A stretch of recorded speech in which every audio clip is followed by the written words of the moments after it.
Okay, folks. So welcome. Nice to see your names, places. Um, yeah, let's practice together.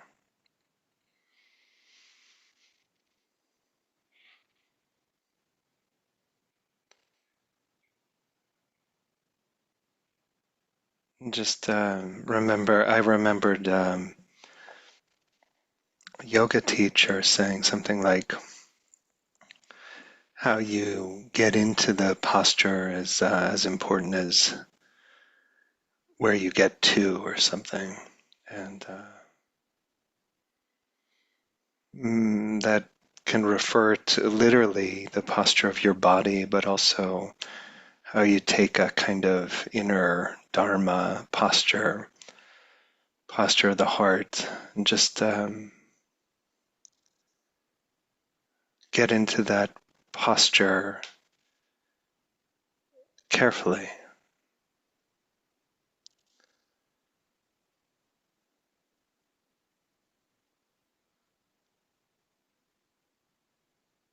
Sense all the different parameters of your being, maybe subtly shifting as we come into stillness.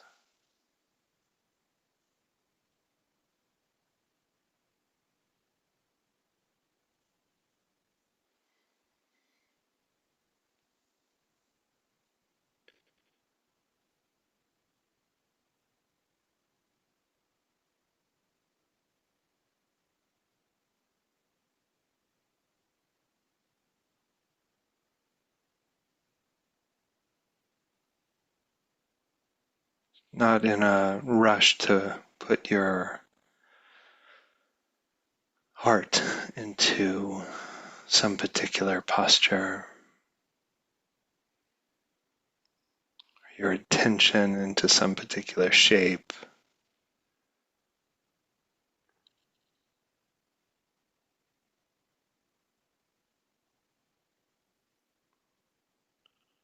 Just finding your place.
And just sensing if there's anything that needs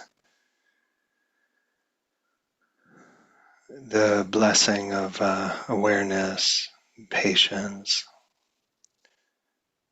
in order for you to be here,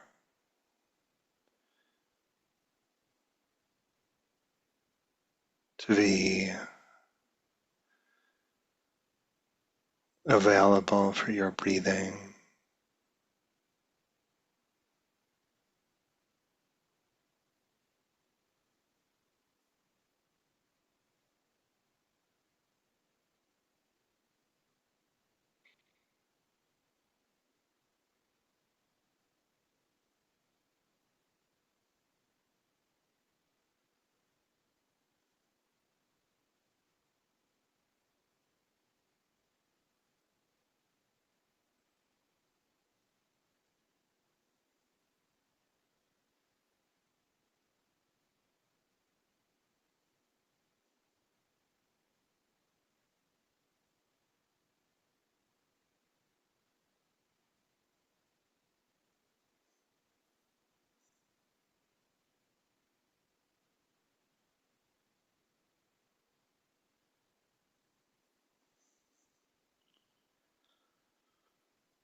And just checking what image you have of your own body,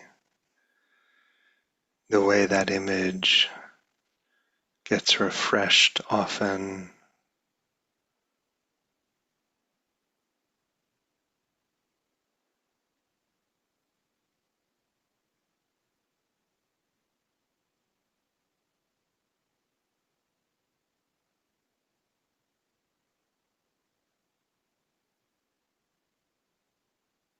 to the extent that there's self-consciousness that is associated with any part of your body.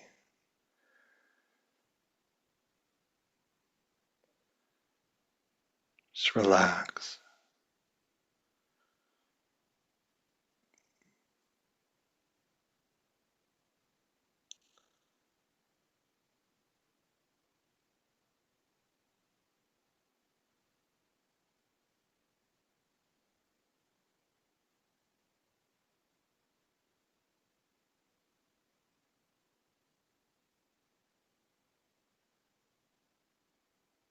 To the extent that there's anything, your body sensations that hurt, soften.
It feels irresponsible to stop clinging even for a few moments.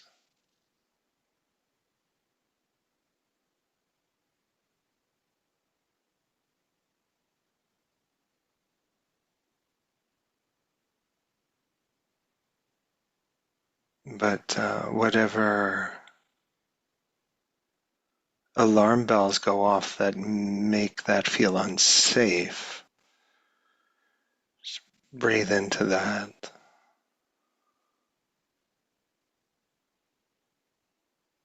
and breathe, knowing the beginning and ending of your inhale, the beginning and ending of your exhale.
Our mind is always foraging in samsara,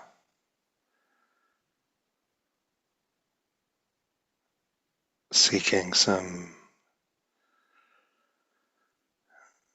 small scrap of peace.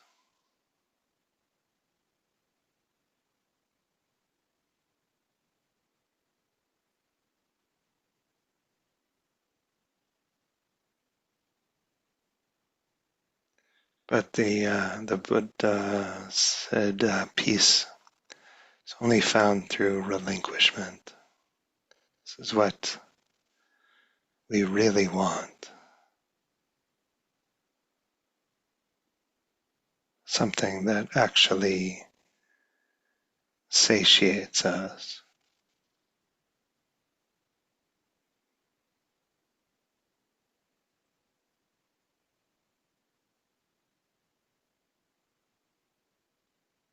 Food for the heart, Sajjan Cha said.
there's some kind of pain or heartache, mind can very quickly just bless that with compassion, equanimity.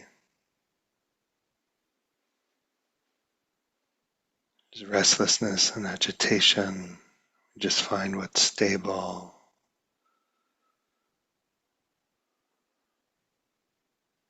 Breathe into it. Just touched with some measure of tranquility.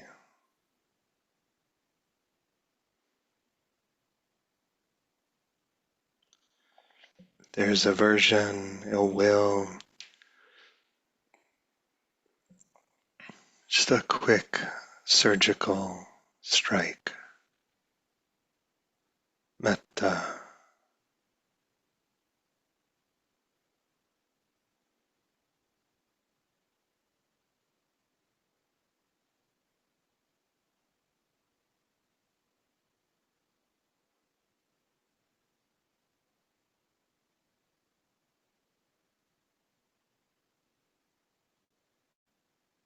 Just quietly helping phenomena melt into uh, non-existence.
Okay.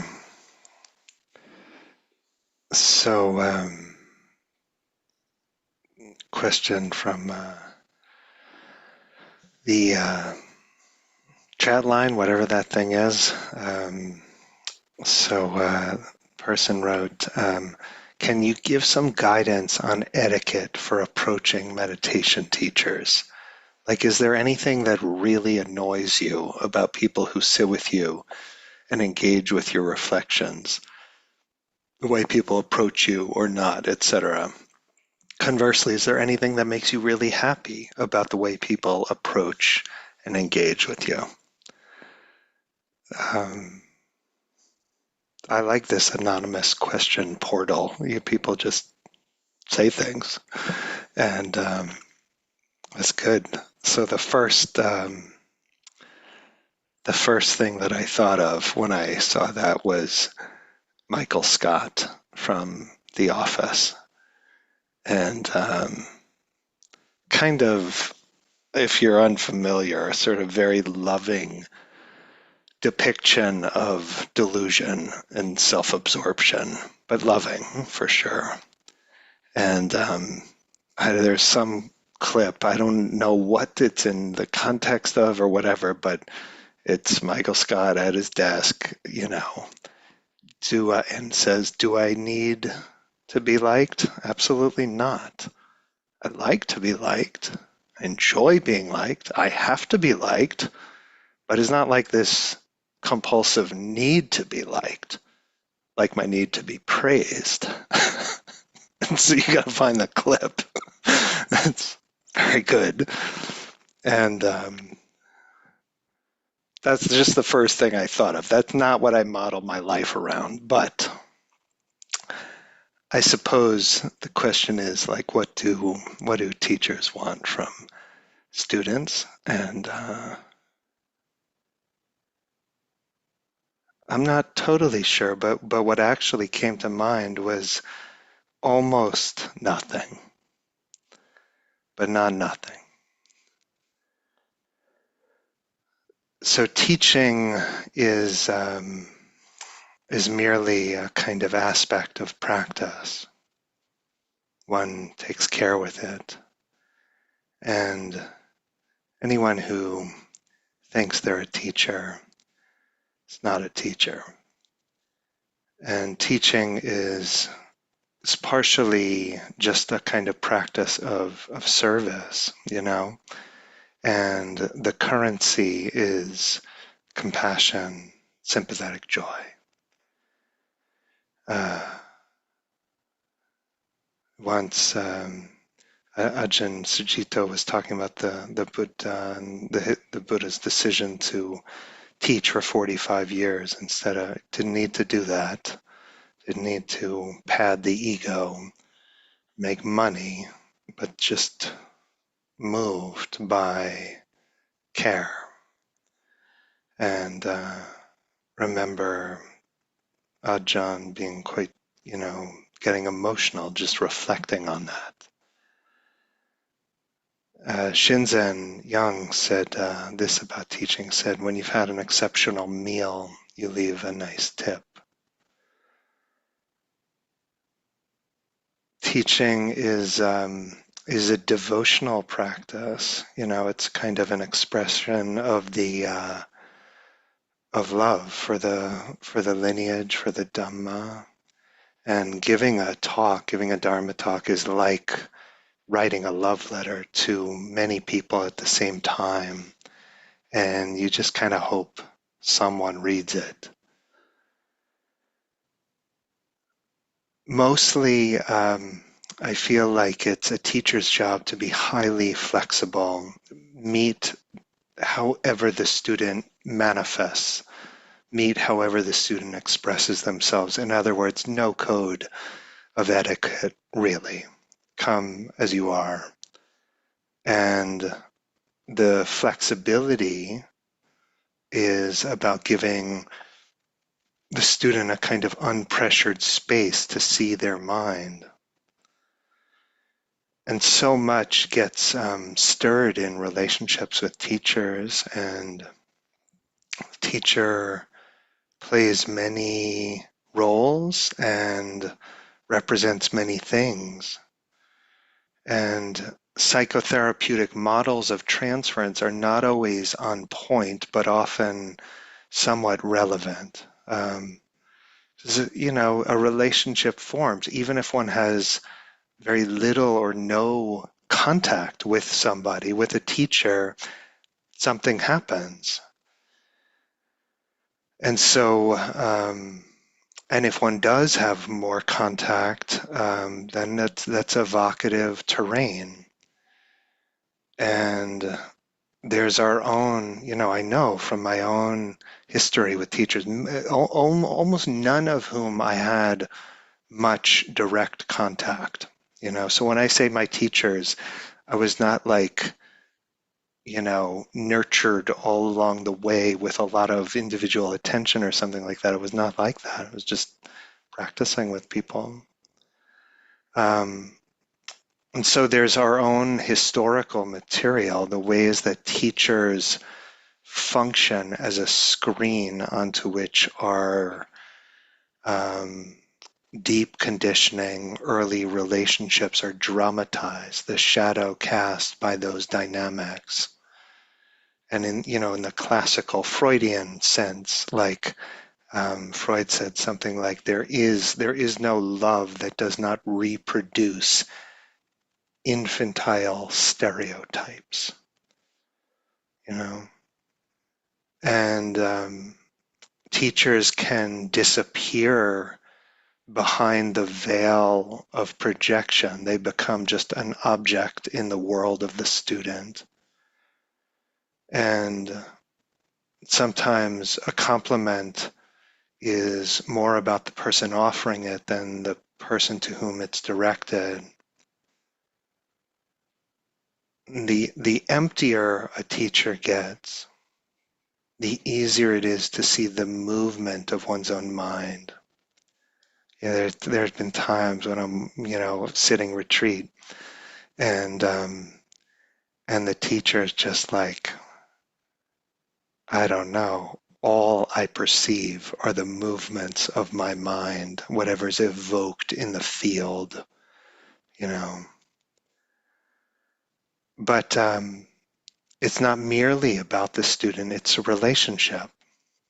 This is more modern kind of understanding of therapeutic relationships in this context in the course of therapy, but may be relevant for Dharma relationships too. So this is Drew Wester and Glenn Gabbard. They write, transference is not simply a defense or displacement of libidinal energy onto the therapist, as Freud proposed. It is not simply the activation of an old representation lying in wait. Indeed, transference is not really about transfer at all. It is about the continual construction and reconstruction of thoughts, feelings, wishes, fears, patterns of relating, and ways of regulating affect in the context of a new relationship experiences that can only be understood in the context of old ones.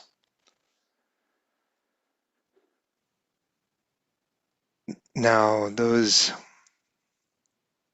dynamics, because those dynamics can be a kind of vehicle for healing. We can perceive our minds, our needs, longing with more and more clarity in the context of a relationship. And in that process, sometimes idealization is maybe a phase, but it's not the last word. And spiritual maturity is the accurate perception of self and other, the toleration of ambivalence, the integration of the the the coexistence of strength and flaw in self and other, student and teacher. It is the teacher's job, I feel, to offer something without strings attached, in the sense that the teaching, Dharma teaching, is an offering that does not establish debt, does not establish debt. I don't wish to burden you with implicit demands of how I'm to be viewed or treated. That's just kind of static for your mind to contend with. And I want to do whatever I can that's create kind of open space for your mind.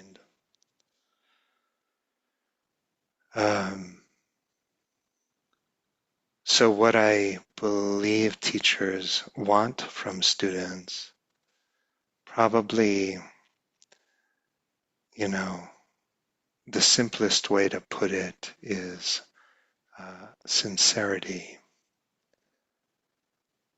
And that's a word I first think I heard that when I was sitting retreats with Rodney Smith. And Rodney said that sincerity is the manifestation of the heart when it is freed from the authority of self. Sincerity is the manifestation of the heart when it's freed from the authority of self. Teachers do not want to relate ego to ego. And sincerity is I don't know, it's a certain kind of fluidity and a willingness to examine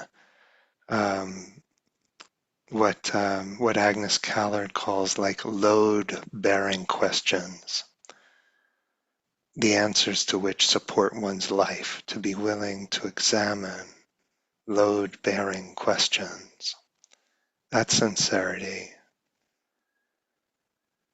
A certain kind of willingness not to know that I associate with sincerity.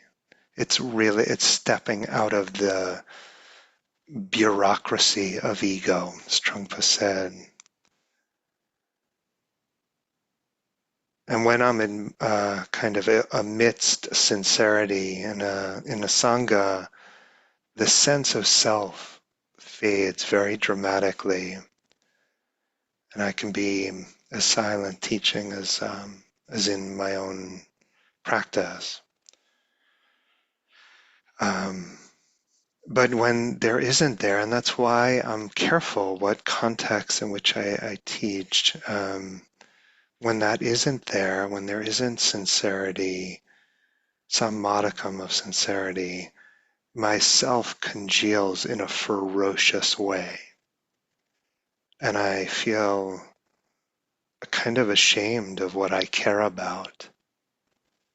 You know, you only talk about love with certain people. And there's a distinction that's become important to me, that I sometimes say, like, the need to be loved is distinct from the wish to be understood. And the need to be loved is a wasp nest. No, no praise is sufficient for the ego. It tolerates no goodness outside itself. Insatiable. Live by the ego, die by the ego. And that's no way to live. That has faded dramatically. But the wish to be understood, the sense of like hearts meeting in the Dharma, and my sensitivity to that over the, I don't know, 15 plus years of teaching, that's only grown. And I'm most touched when people are tracking my heart closely, listening very carefully, and relate to me not in my role as teacher, but we meet in the open space of the Dhamma.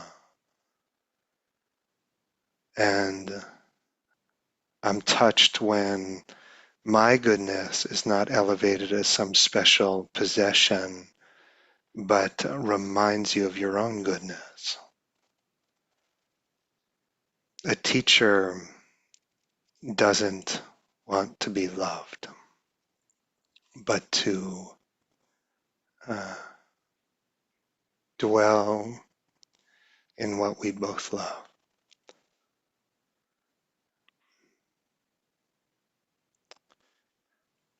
Offer this for your consideration.